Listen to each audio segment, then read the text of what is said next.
नमस्कार सभी लोगों को, उत्कर्ष क्लासेस में आप सब लोगों का स्वागत है।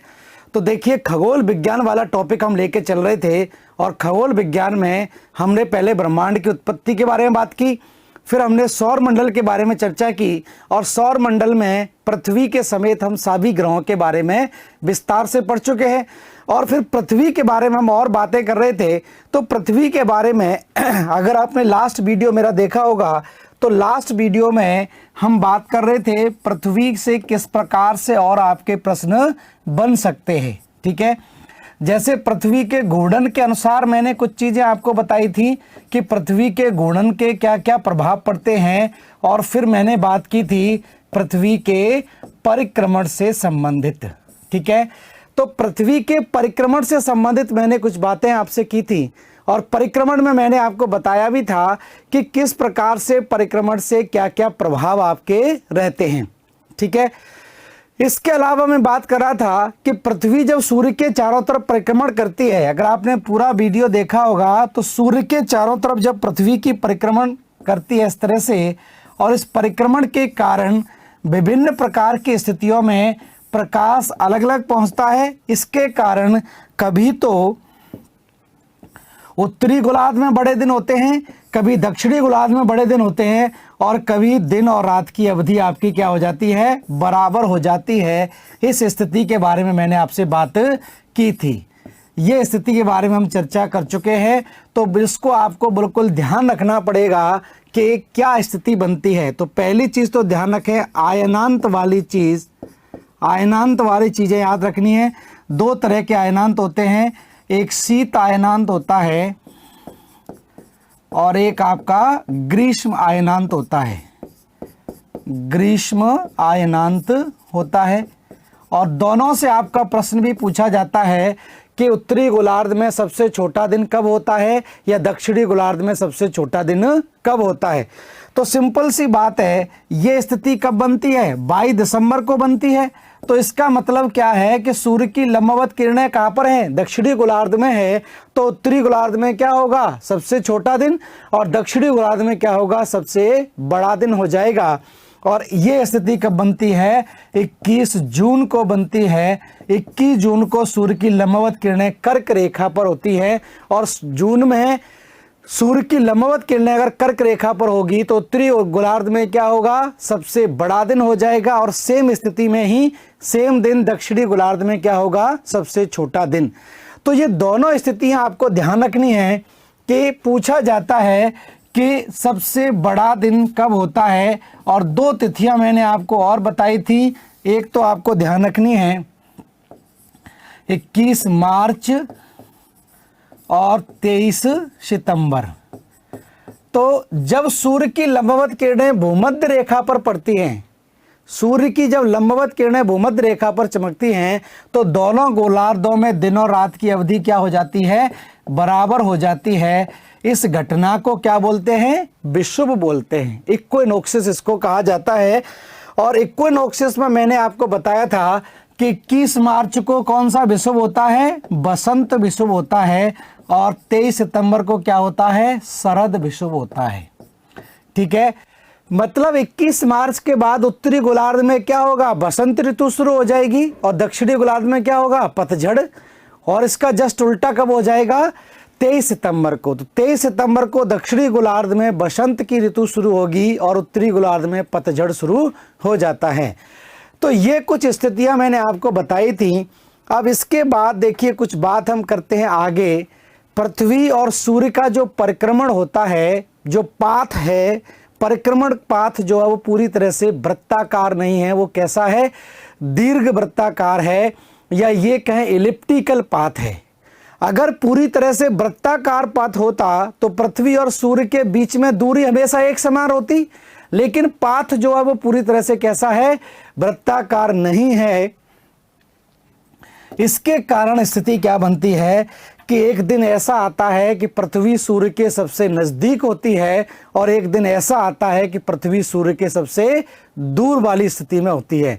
अब इन्हीं घटनाओं को आपसे पूछा जाता है, क्या कहा जाता है, और अक्सर एग्जाम में पूछा जाता है कि अपसौर की घटना किसे कहते हैं और उपसौर की घटना किसे कहा जाता है। ठीक है, तो यहाँ पर देखिए हम बात करें इस स्थिति में तो पृथ्वी की स्थिति देखिए जान लेते हैं। ये मान लीजिए सूर्य है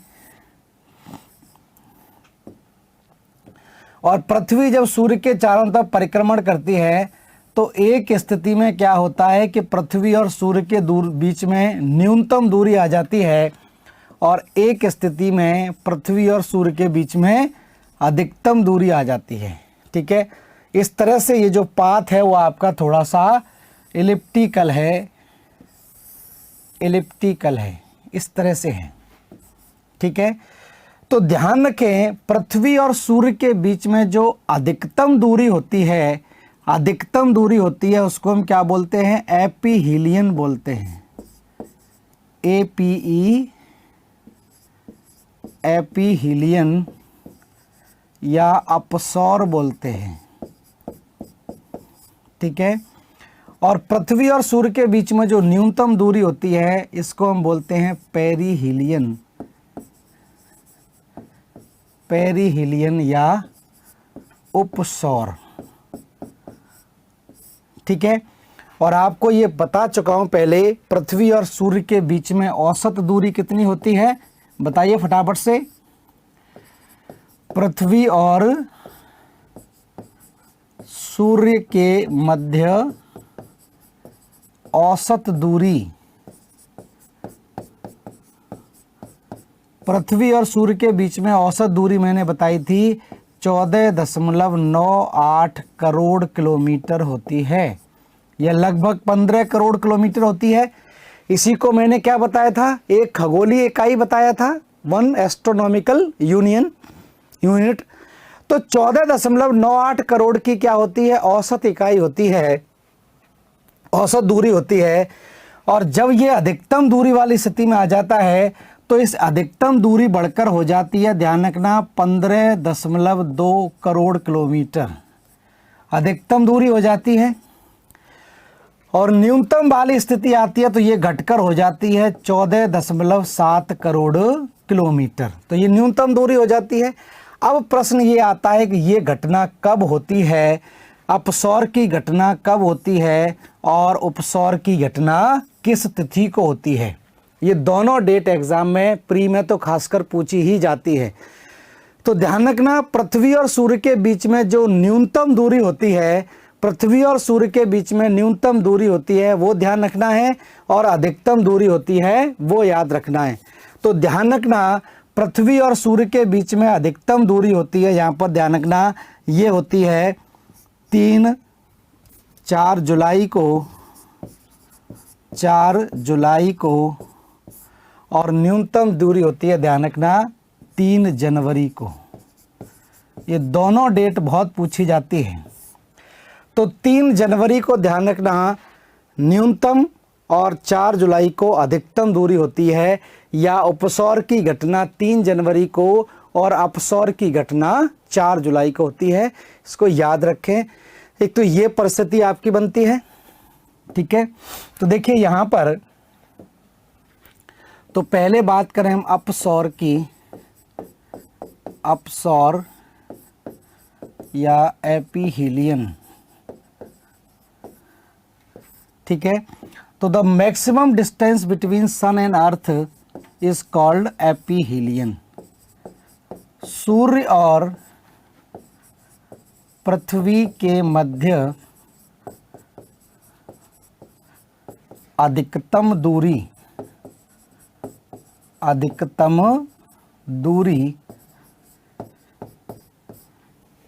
को अपसौर कहते हैं, अपसौर कहते हैं। ठीक है, तो the maximum distance between sun and earth is called aphelion. और एपीहीलियन किस तिथि को होता है? तो लिख लें, यह घटना, यह स्थिति, घटना ना लिख लीजिए, स्थिति सही शब्द रहेगा। यह स्थिति 4 जुलाई को होती है। तो 4 जुलाई को यह स्थिति आपकी बनती है, इसको ध्यान रखना है आपको। उसके बाद दूसरी घटना होती है जिसको हम बोलते हैं उपसौर। या इसको हम बोलते हैं पेरिहीलियन। ठीक है, और पेरिहीलियन का मतलब होता है the minimum distance between sun and earth is called perihelion. तो पृथ्वी और सूर्य के बीच में जो न्यूनतम दूरी होती है उसको बोलते हैं। तो पृथ्वी तथा सूर्य के मध्य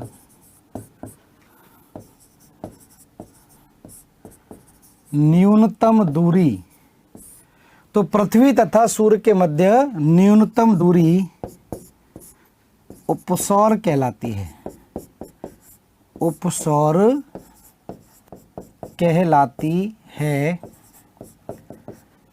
और यह स्थिति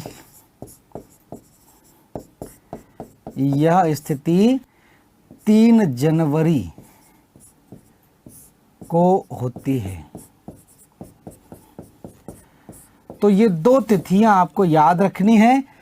3 जनवरी को क्या होगा? उपसौर, और 4 जुलाई को क्या होगा? अपसौर। ठीक है, अब कुछ लोगों के दिमाग में ये बात आ रही होगी, मुझे पता है कि आपको ये लग रहा होगा कि जब पृथ्वी जनवरी के दिन सूर्य के सबसे नज़दीक है तो जनवरी में तो ठंड पड़ती है, नज़दीक है तो गर्मी पड़नी चाहिए, और दूर है तो जुलाई में ठंड पड़नी चाहिए, लेकिन जुलाई में तो क्या पड़ रही है? गर्मी पड़ रही है। तो ये स्थिति ध्यान रखना, आपको थोड़ा सा यहाँ पर व्यवहार का, विवेक का इस्तेमाल करना पड़ेगा, व्यवहारिक आपको होना पड़ेगा।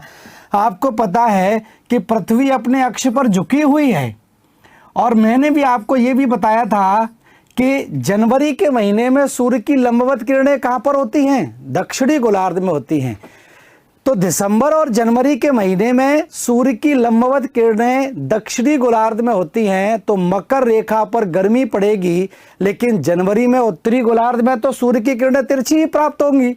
तो यहाँ पर तो स्थिति वही रहेगी जो आप देखते हैं। और इसी स्थिति में आप देखो यहाँ पर, तो आपको पता है कि जून और जुलाई के महीने में सूर्य की लंबवत किरणें कर्क रेखा पर पड़ती है, तो सूर्य भले ही दूर हो लेकिन इतनी भी दूर नहीं होता है कि सौर विकिरण प्राप्त ना हो। तो ये स्थिति थोड़ी सी ध्यान रखनी है, क्योंकि थोड़ा सा कॉन्ट्राडिक्टरी है, और वो इसलिए है क्योंकि हम थोड़ा सा विवेक का इस्तेमाल नहीं करते, अपनी विवेकाधीन शक्तियों का प्रयोग नहीं करते हैं। तो क्लियर हो गया होगा क्या होता है अपसौर और उपसौर की घटना। तो 2 स्थितियां यहां पर और बनती हैं जिसको हम बोलते हैं अपसौर और उपसौर, और दोनों ही बहुत इंपॉर्टेंट हैं, ध्यान रखें, अक्सर एग्जाम में पूछे भी जाते हैं। ठीक है, तो ये तो पृथ्वी के बारे में काफ़ी सारी चीज़ें हमने जान ली। अब हम बात करें यहाँ पर एक और चीज़ थोड़ा सा जान लेते हैं आगे, कि इसी से संबंधित हमने देखा कुछ चीज़ें जानी थी, जैसे हम अभी सौर मंडल की बात कर रहे हैं, सभी ग्रहों के बारे में हमने जाना, उसी तरह से पृथ्वी के बारे में भी जाना। अब पृथ्वी के साथ में एक और आपका इसका उपग्रह है जिसको हम बोलते हैं चंद्रमा। तो थोड़ा सा हम चंद्रमा के बारे में भी जान लेते हैं कि क्या क्या स्थिति, या ज़्यादातर प्रश्न आप जिससे बनते हैं आप इसको कर लेते हैं आसानी से, लेकिन कुछ चीज़ें हम जान लेते हैं। तो हेडिंग डाल लीजिए आप लोग, मून या चंद्रमा। ठीक है, तो देखिए मून या चंद्रमा की बात करें तो पृथ्वी का एकमात्र प्राकृतिक उपग्रह है, पृथ्वी का एक मात्र प्राकृतिक उपग्रह। ठीक है, तो it is the only natural satellite of earth, पृथ्वी का एकमात्र प्राकृतिक उपग्रह है। और पृथ्वी से कितनी दूरी पर स्थित है? तो ध्यान रखें, चंद्रमा तथा पृथ्वी के बीच की दूरी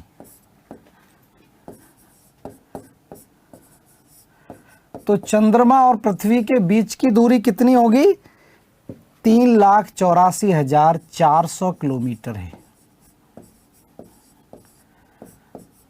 तो चंद्रमा और पृथ्वी के बीच की दूरी ध्यान रखना मात्र कितनी है? 3,84,000 है। और 3 लाख की गति से तो आपको पता है प्रकाश की गति है, और आपसे पूछा जाए कि चंद्रमा के से जो प्रकाश हमको प्राप्त होता है, ठीक है, रात को चांदनी रात का जो प्रकाश प्राप्त होता है उसको चंद्रमा से पृथ्वी तक पहुंचने में कितना समय लगता है। तो बहुत सिंपली आप ध्यान सकते हैं, तो ध्यान रखें कितना समय लगेगा, मात्र 1.25 सेकंड लगती हैं। तो ध्यान रखना, चंद्रमा के प्रकाश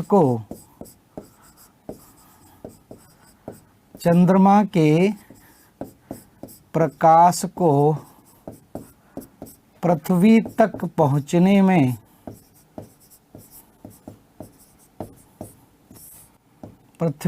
पहुंचने में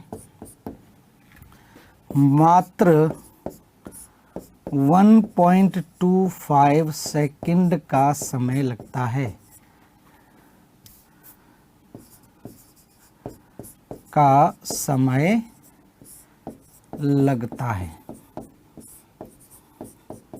ठीक है।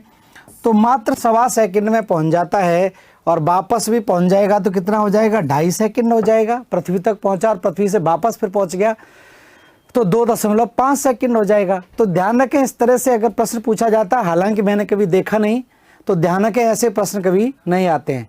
चंद्रमा, ध्यान रखें चंद्रमा का आकार पृथ्वी से लगभग 1/4 है, ठीक है। और अगर हम बात करें चंद्रमा के बारे में ही, तो चंद्रमा का गुरुत्वाकर्षण पृथ्वी के गुरुत्वाकर्षण बल का मात्र 1/6 है, ध्यान रखें, ठीक है। चंद्रमा का गुरुत्वाकर्षण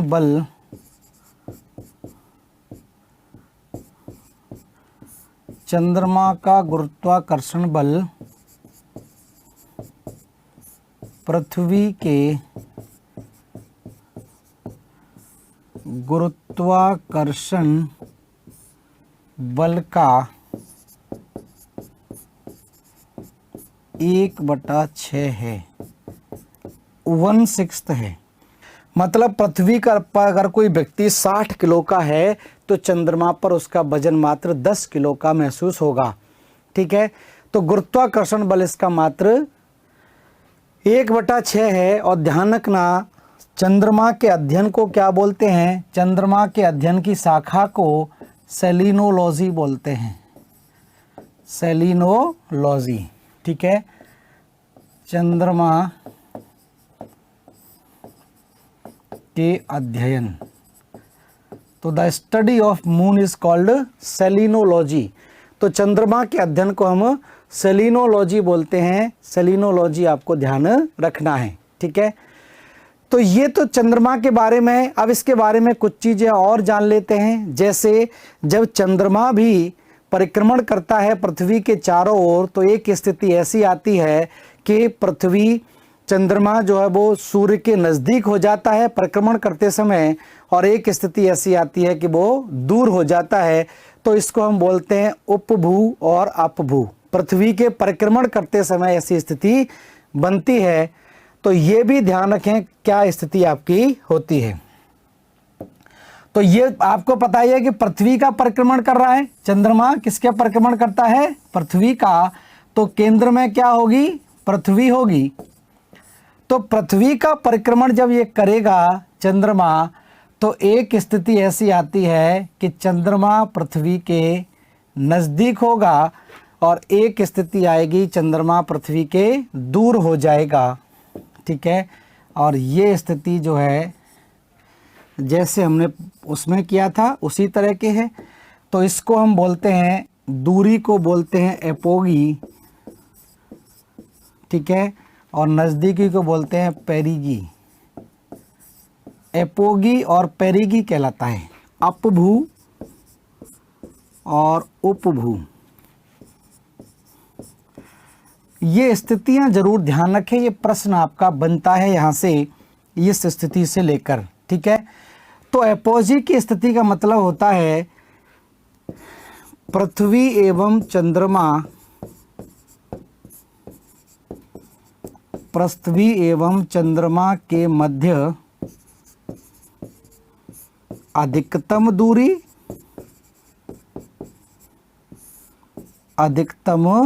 दूरी, और पेरिगी की बात करें पृथ्वी एवं चंद्रमा के मध्य न्यूनतम दूरी,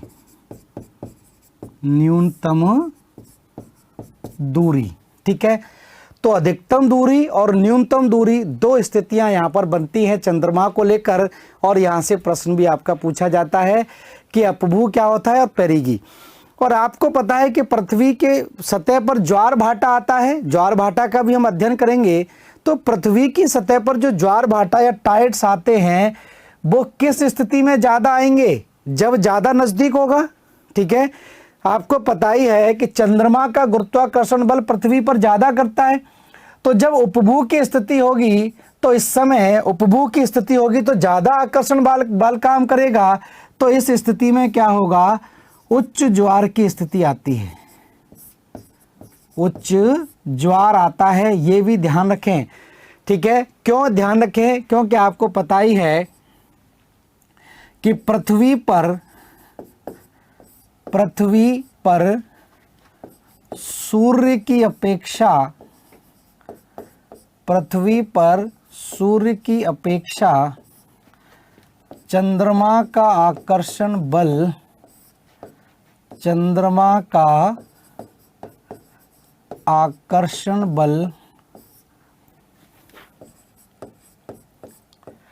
2.2 गुना लगभग अधिक लगता है।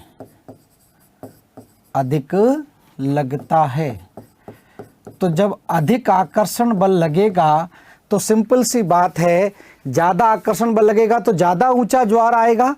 तो उच्च ज्वार की स्थिति कब बनेगी, उपभू की स्थिति में बनेगी, ठीक है। और निम्न ज्वार कब आएगा, अपभू, क्योंकि कम आकर्षण बल यहाँ पर काम करेगा। तो ये स्थिति थोड़ा सा ध्यान रखने वाली है, ध्यान देने वाली स्थिति आपकी कहलाती है, ठीक है। दूसरी हम बात करें, दूसरा इसी से जुड़े हुए कुछ और पार्टों को हम लेकर चलें। जैसे आपको पता होगा कि सूर्य और इसके स्थिति के बारे में अगर देखें, ठीक है, चलिए हम उसको बाद में पढ़ेंगे। कुछ और पॉइंट यहाँ पर जान लेते हैं। जैसे ये तो चंद्रमा के बारे में बात हो गई, फिर हम बात करेंगे ज्वार कैसे आता है, या किसको ब्लू मून कहते हैं, सुपर मून कहते हैं, ये भी कभी कभार ऐसे पूछ लेते हैं। तो ये थोड़ा सा ध्यान रखने वाली बात है, ठीक है। तो ये क्लियर है, ध्यान रखना। इसमें अपभू और उपभू ध्यान रखें। ज्वार भाटा जब हम पढ़ेंगे तो उसमें भी इसका नाम आएगा, क्योंकि नज़दीक होगा तो ज़्यादा आकर्षण बल काम करेगा, तो ज़्यादा ऊंचा ज्वार यहाँ पर बनता है, ठीक है। अब अगली स्थिति की देखिए बात करें तो ये तो बात हो गई सौर मंडल में हमने ग्रहों की और उपग्रहों की बात कर ली। अब इसके अलावा हम बात कर रहे थे कुछ ऐसे ग्रह, जैसे क्षुद्र ग्रह तो आपने जान लिए थे। क्षुद्र ग्रह क्या होते हैं, एस्टेरॉइड, इसके बारे में तो हमने बात कर ली कई बार। एक बार एक लाइन और लिख लेते हैं साथ में ही, क्षुद्र ग्रह। तो क्षुद्र ग्रह की देखिए हम बात करें तो क्षुद्र ग्रह में देखिए इस यहाँ पर, तो ये मैंने आपको बताया था कि मंगल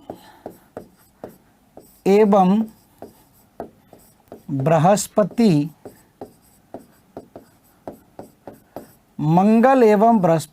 के मध्य परिक्रमण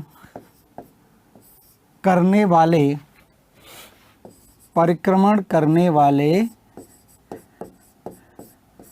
खगोलीय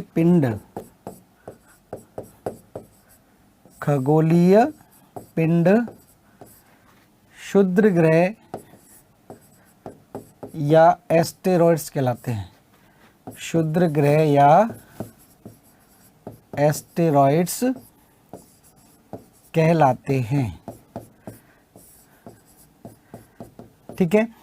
तो एक एस्टेरॉइड बेल्ट पाई जाती है, जैसे ये सूर्य हो गया और सूर्य के नज़दीक यहाँ पर बुध है, बुध के बाद शुक्र है, पृथ्वी है, पृथ्वी के बाद मंगल है, और मंगल के बाद यहाँ पर बृहस्पति है।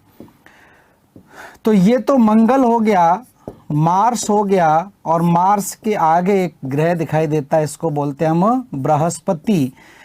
इन दोनों के बीच में लगभग 40,000 की संख्या में यहाँ पर दिखाई देते हैं क्षुद्र ग्रह ये परिक्रमण करते हैं, तो इसको हम बोलते हैं क्षुद्र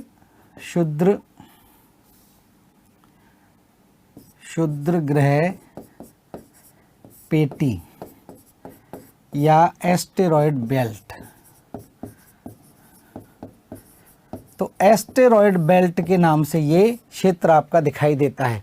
तो सीधा आपको ध्यान रखना है, सीधा आपसे पूछा जाएगा कि क्षुद्र ग्रह किसे कहते हैं, तो मंगल और बृहस्पति के बीच में पाए जाने वाले खगोलीय पिंडों को बोलते हैं। अब इन खगोलीय पिंडों में से हाल ही में एक खगोलीय पिंड को ढूंढा गया है। तो यहाँ पर अंतर्राष्ट्रीय खगोल संघ ने, ध्यान रखना, वर्ष 2018 में IAU ने, अंतर्राष्ट्रीय खगोल संघ ने एक क्षुद्र ग्रह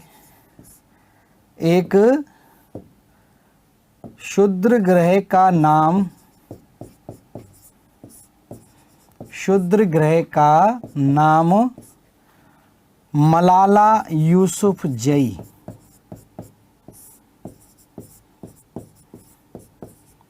मलाला यूसुफजई रखा है।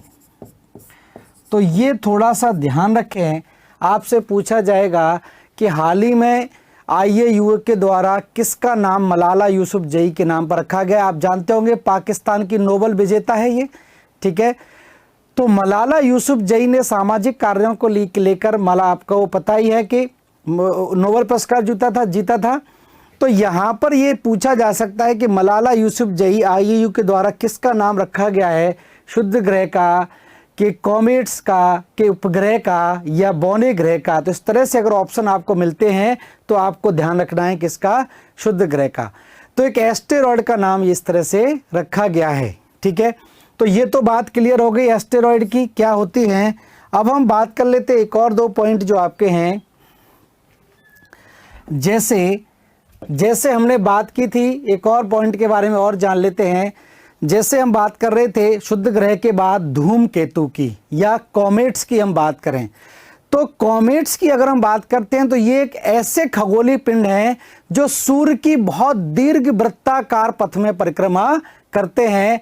तो एक लंबे दीर्घ वृत्ताकार पथ में परिक्रमण करने वाले खगोलीय पिंडों को हम क्या बोलते हैं, कॉमेट्स बोलते हैं, धूमकेतु कहते हैं। तो नेक्स्ट हम बात करेंगे किसकी, धूमकेतु। तो धूमकेतु या कॉमेट्स, ठीक है। तो देखिए कॉमेट्स की क्या स्थिति बनती है। जैसे ये मान लीजिए सूर्य है और सूर्य के चारों तरफ एक बहुत लंबे पाथ में ये परिक्रमण करते हुए नजर आते हैं, दीर्घ वृत्ताकार पथ में नजर आते हैं। और जब ये सूर्य के नज़दीक से गुजरते हैं तो जाहिर सी बात है इसमें आग लग जाती है और इस तरह से दिखाई देते हैं, ठीक है। तो इसीलिए इनको हम क्या बोल देते हैं, पुच्छल तारा भी बोल देते हैं, पुच्छल तारा। और पुच्छल तारे की खोज की थी हेली नामक ने। तो इसको ध्यान रखना, हेली कॉमेट्स या हेली धूमकेतु के नाम से जाना जाता है, हेली कॉमेट। और हेली कॉमेट इतना लंबा पाथ तय करके आता है कि ये ध्यान रखना प्रत्येक 76 वर्ष के बाद दिखाई देता है। तो ध्यान रखें, सूर्य के चारों ओर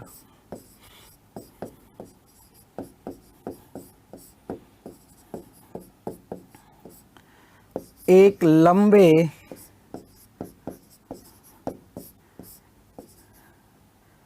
दीर्घ वृत्ताकार पाथ या पथ में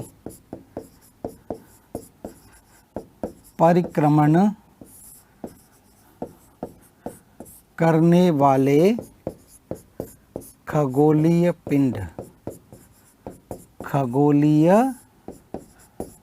पिंड को बोलते हैं, ठीक है।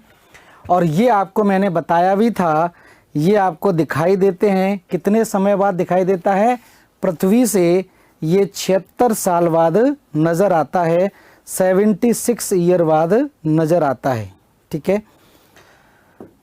तो यहां पर ध्यान रखें, हैली पुच्छल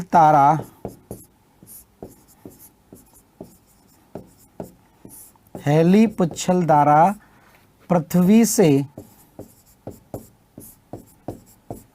प्रत्येक 76 वर्ष बाद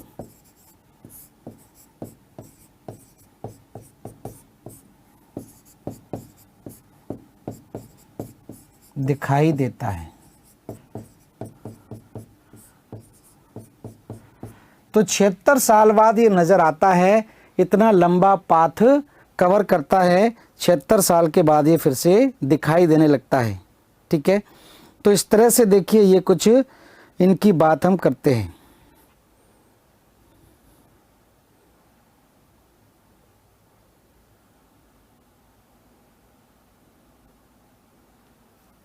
ठीक है, इस तरह से ध्यान रखें। अब हम बात करें उल्का पिंडों की, तो थोड़ा सा उल्का पिंड पर भी प्रकाश डाल लेते हैं। क्या है उल्का पिंड या मीटियोर्स? तो देखिए, उल्का पिंड या मीटियोर्स की यहां पर हम थोड़ी सी बात करें तो उल्का पिंड ध्यान रखना, कूपर बेल्ट एक होती है। जैसे हमारा सौर मंडल है, जैसे पृथ्वी सूर्य का अपना सौर परिवार है, ये सब सूर्य हो गया, और सूर्य के चारों तरफ हम देखें मंगल हो गया, मरकरी हो गया, वीनस हो गया, अर्थ हो गया, मार्स हो गया, जुपिटर हो गया, सैटर्न हो गया, यूरेनस हो गया और नेपच्यून आपका हो गया। इस तरह से ये जो खगोलीय पिंड यहाँ पर नजर आते हैं, मरकरी, वीनस, अर्थ, मार्स, जुपिटर, सैटर्न, यूरेनस और नेपच्यून। अब जैसे ही नेपच्यून की स्थिति खत्म होती है तो यहाँ पर एक और बेल्ट नजर आती है। इस तरह से एक खगोलीय पिंडों की, चट्टानों की, बर्फ के टुकड़ों की यहाँ पर एक इस तरह की बेल्ट नजर आती है। इस बेल्ट का नाम रखा गया है कूपर बेल्ट। Cooper belt. तो कूपर बेल्ट क्या होती है? इन उल्का पिंडों का भंडार होती है। ठीक है, जैसे यहां पर तो आप जान गए, यहां पर क्या था, यहां पर तो एस्टेरॉयड बेल्ट थी। इसके अलावा जैसे ही नेपच्यून को आप पार करते हैं तो एक खगोलीय पिंडों की या चट्टानों की, बर्फ के टुकड़ों की एक और श्रृंखला नजर आती है जिसको क्या बोलते हैं? कूपर बेल्ट, जो अंधेरे में परिक्रमा करते रहते हैं, अंधकार में कहीं विलीन दिखाई देते हैं, लेकिन अचानक से फिर पृथ्वी तक दिखाई देने लगते हैं। तो ध्यान रखना, कूपर बेल्ट में पाए जाते हैं। तो ध्यान रखें, कूपर बेल्ट में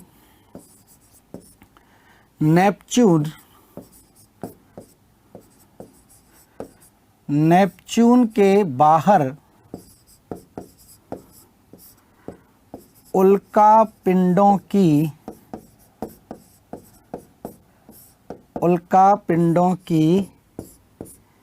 या उल्का पिंडों की का भंडार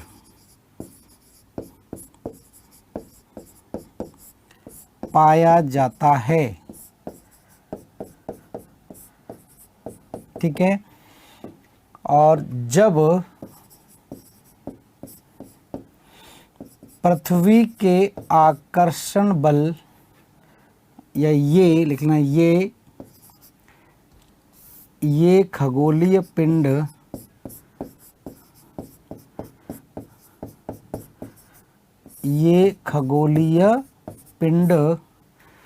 पृथ्वी के आकर्षण बल द्वारा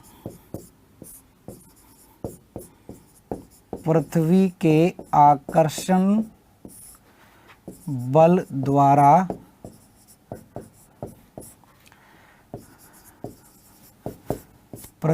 के वायुमंडल में प्रवेश कर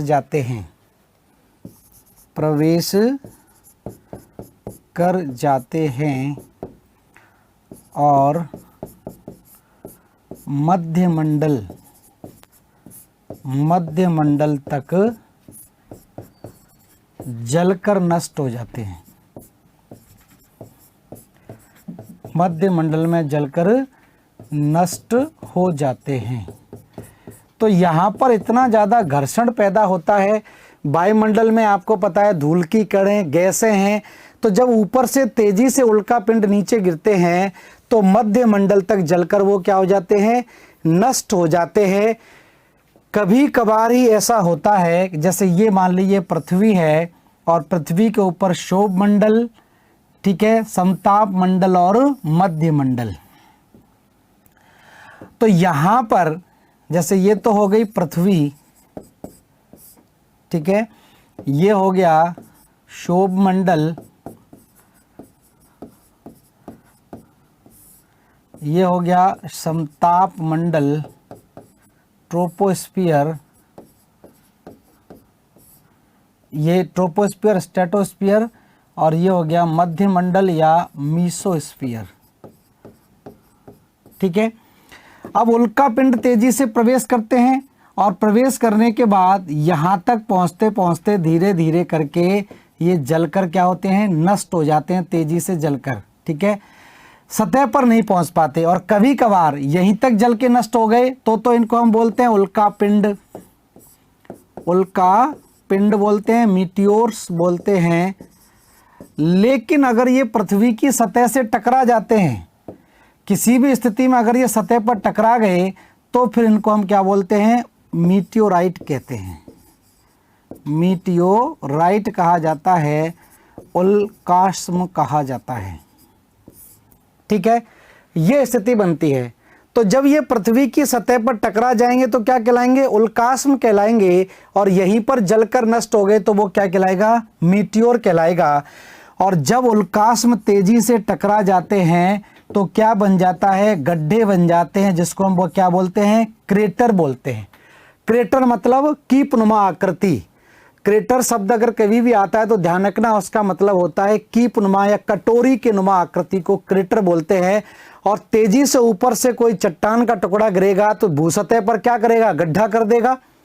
और इस तरह का क्रेटर कहाँ पर पाया जाता है, ये पाया जाता है महाराष्ट्र के बुलढाना जिले में। महाराष्ट्र के बुलढाना जिले में। तो महाराष्ट्र के बुलढाना जिले में क्रेटर बन गया और इसी क्रेटर से यहाँ पर क्या बन गई, झील बन गई। तो इस झील का नाम क्या पड़ गया, लोनार झील। तो लोनार झील महाराष्ट्र में बनी हुई है, बुलढाना जिले में। वो किसके कारण इसका निर्माण हुआ है, उल्का पिंड के गड्ढे के कारण। उल्का पिंड से जो गड्ढा बन गया उसमें पानी भर गया और हाल ही में ये चर्चा में थी। अगर आपने देखा होगा तो हाल ही में ये चर्चा में थी, इसका रंग लाल रंग का हो गया था। तो लाल रंग के पीछे होने के कोई दैवीय शक्ति का हाथ नहीं है। यहाँ पर क्या होता है, शैवाल पाए जाते हैं, एल्गी पाई जाती है, और एल्गी कई कलरों रंग की होती है, तो उसी के कारण इसका रंग भी लाल हुआ था।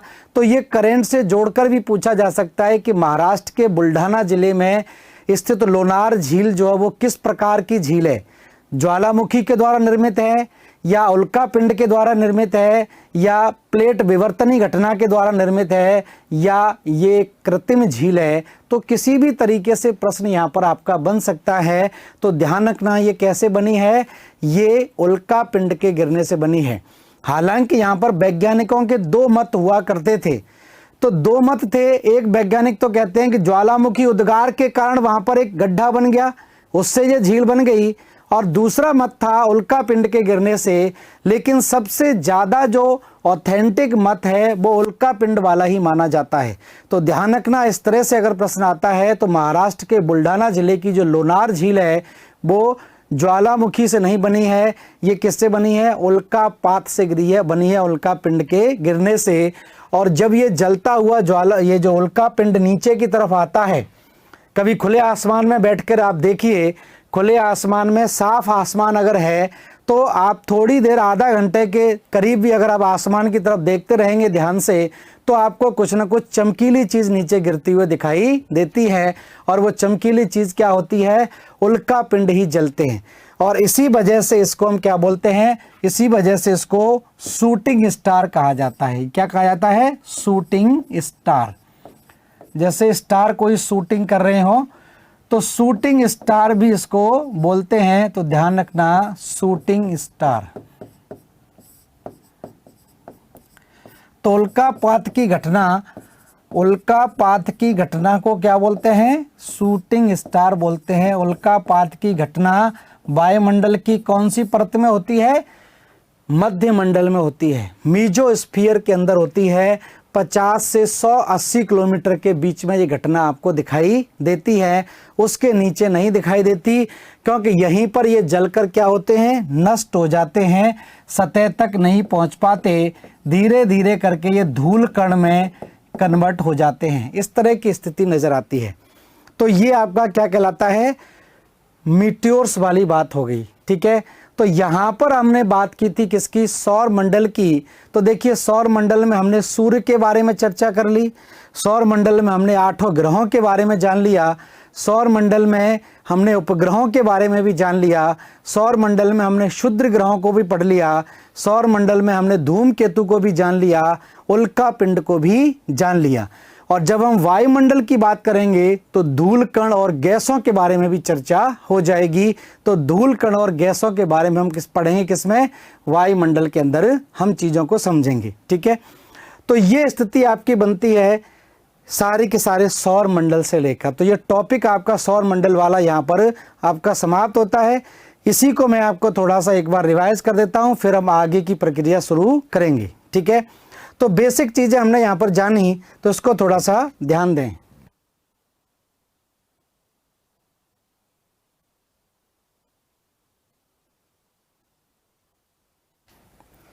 तो देखिए ये स्थिति मैं आपको बता रहा था सौर मंडल वाले पार्ट से।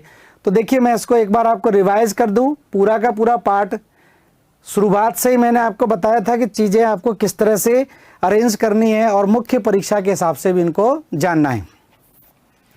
तो ये तो बेसिक चीजें आप ध्यान रखें। शीत आयनांत क्या होता है, ग्रीष्म आयनांत क्या होता है, बसंत विषुव क्या होता है या शरद विषुव क्या होता है, ये बेसिक चीजें आपको ध्यान रखनी है। उसके बाद एक और चीज में ये आपका अपसौर और उपसौर वाली घटना भी आपको बताई थी। तो इसमें हमेशा कंफ्यूजन में गलत हो जाता है, पता सबको रहता है, रटे रहते हैं हम लोग, लेकिन फिर भी गलत हो जाता है। तो इसको थोड़ा सा ध्यान से डायग्राम बना के आप कर लेंगे। तो अपसौर का सीधा सीधा मतलब होता है कि पृथ्वी और सूर्य के बीच में अधिकतम दूरी। बस इसको आप विरोधाभासी रूप में याद कर लें, कॉन्ट्राडिक्टरी रूप में याद कर लें कि 3 जनवरी को ठंड होनी चाहिए लेकिन गर्मी होती है, सूर्य पृथ्वी के नज़दीक होता है। 4 जुलाई को आपकी गर्मी होती है लेकिन फिर भी ये क्या होता है? दूर होता है। तो ये दोनों चीज़ें बहुत सिंपल तरीके से आप याद रखेंगे, दोनों को मैंने लिखवाया भी है। तो देखिए अपसौर का सीधा मतलब है कि सूर्य और पृथ्वी के मध्य अधिकतम दूरी को हम क्या बोलते हैं? अपसौर की घटना बोलते हैं, एपीहीलियन बोलते हैं। और यह स्थिति कब बनती है? 4 जुलाई को बनती है। ठीक है, उसके बाद उपसौर की मैंने बात की, तो उपसौर की घटना को हम क्या बोलते हैं? पेरिहीलियन। और पृथ्वी और सूर्य के मध्य की न्यूनतम दूरी को हम क्या बोल देते हैं? उपसौर बोलते हैं। और यह स्थिति कब बनती है? 3 जनवरी को बनती है। तो यहां पर जो डेट्स आपकी आई थी उन डेट्स को थोड़ा सा आप याद रखें। ठीक है, कुछ ही डेट हैं और इन्हीं से आपसे पूछे जाती है। जैसे 22 दिसंबर की हमने बात की, जैसे 21 जून की हमने बात की। ठीक है, 21 मार्च की बात होती है, 23 सितंबर की बात होती है। ठीक है, और इसके साथ में ही 4 जुलाई और 3 जनवरी, ये कुछ तिथियां आपको याद रखनी है और इन्हीं से प्रश्न भी आपके बन जाते हैं। अगर 22 दिसंबर की बात होती है तो ध्यान रखना इस दिन क्या होता है? दक्षिणी गोलार्ध में सबसे बड़ा दिन होता है। 22 दिसंबर को ध्यान रखना दक्षिणी गोलार्ध में सबसे बड़ा दिन। ठीक है, और इसी दिन क्या होता है? उत्तरी गोलार्ध में सबसे छोटा दिन। उत्तरी गोलार्ध में सबसे छोटा दिन। तो उत्तरी गोलार्ध में सबसे छोटा दिन हो जाएगा। जस्ट इसके विपरीत 21 जून की हम बात करें तो 21 जून को स्थिति में बदलाव हो जाता है। इस दिन क्या होता है, उत्तरी गोलार्ध में सबसे बड़ा दिन। क्यों सबसे बड़ा दिन? क्योंकि सूरज की लंबवत किरणें कहाँ पर पड़ती हैं, कर्क रेखा पर पड़ती है। और इसी दिन क्या होगा, दक्षिणी गोलार्ध में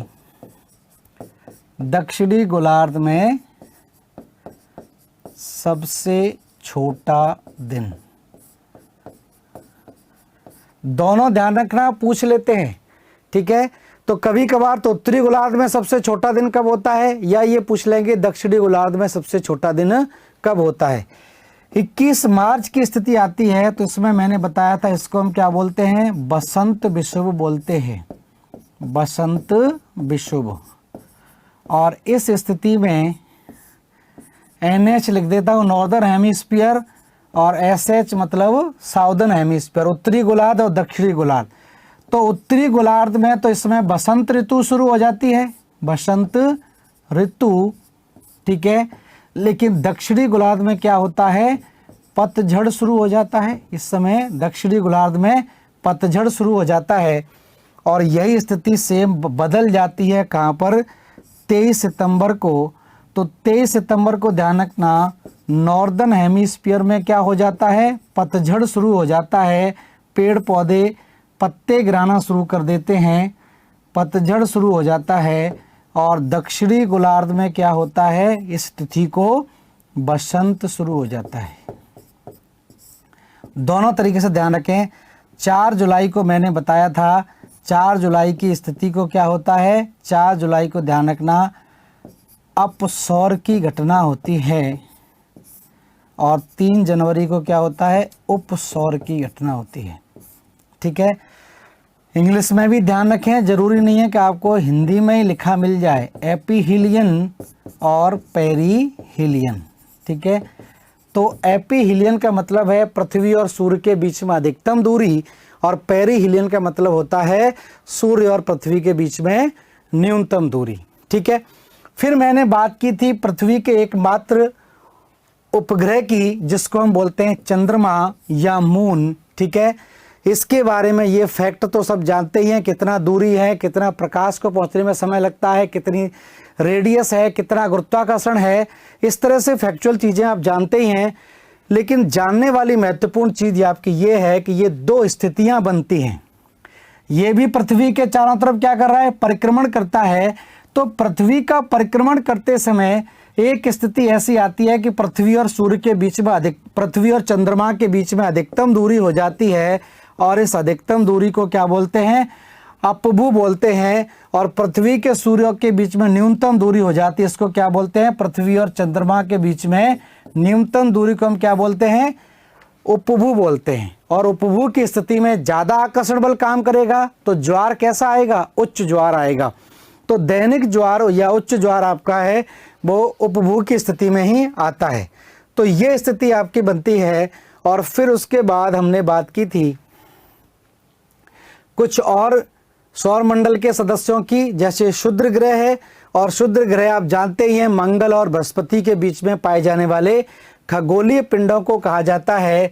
फिर हमने बात की थी धूमकेतु की। और धूमकेतु जो है बहुत लंबी दूरी तय करके आता है, तो ये जलने लगता है, तो इस तरह से इसकी पूंछ बन जाती है। तो धूलकण, ठीक है, इसके 3 पार्ट बन जाते हैं। एक कहलाता है नाभि कहलाता है, ये नाभि, ये कहलाता है कोमा, और ये कहलाता है पूंछ। तो पूंछ इसकी किसकी बनती है, बर्फ के टुकड़ों की या धूल कण की पूंछ बन जाती है, धूल के कणों की पूंछ बनती है। तो ये जब सूर्य के आकर्षण शक्ति में आता है तो जलने लगता है, और जलने के बाद इस तरह की स्थिति यहाँ पर नजर आती है, ठीक है। और यहाँ पर एक हेली कॉमेट करके खोजा गया था, जो ध्यान रखना 76 वर्ष बाद दिखाई देता है, 76 ईयर बाद ये नजर आता है पृथ्वी से, ठीक है। फिर हमने बात की थी किसके बारे में, हमने बात की थी उल्का पिंडों के बारे में। तो हमने एक बेल्ट तो जान ली थी जिसको हम बोलते हैं एस्टेरॉयड बेल्ट। जब सारे ग्रह खत्म हो जाते हैं तो इसके पार में एक बेल्ट दिखाई देती है जहां पर भारी मात्रा में धूल कण और चट्टानों की एक श्रृंखला नजर आती है जिसको कूपर बेल्ट कहा जाता है। तो इस कूपर बेल्ट से कई सारे उल्कापिंड अंधेरे से निकलकर पृथ्वी के आकर्षण बल में आ जाते हैं और उसके बाद पृथ्वी से टकरा भी जाते हैं या जलकर नष्ट हो जाते हैं। उसको हम बोल देते हैं मीटियोर्स। तो मीटियोर्स की ये स्थिति है और मीटियोर के टकराने से यहाँ पर क्या बन गई है, लोनार झील आपकी बन गई है। तो यहाँ पर सौर मंडल वाला पार्ट आपका कंप्लीट होता है। नेक्स्ट क्लास में हम इसी की प्रक्रिया को आगे बढ़ाएंगे। तो धन्यवाद सभी लोगों के जुड़ने के लिए। नमस्कार।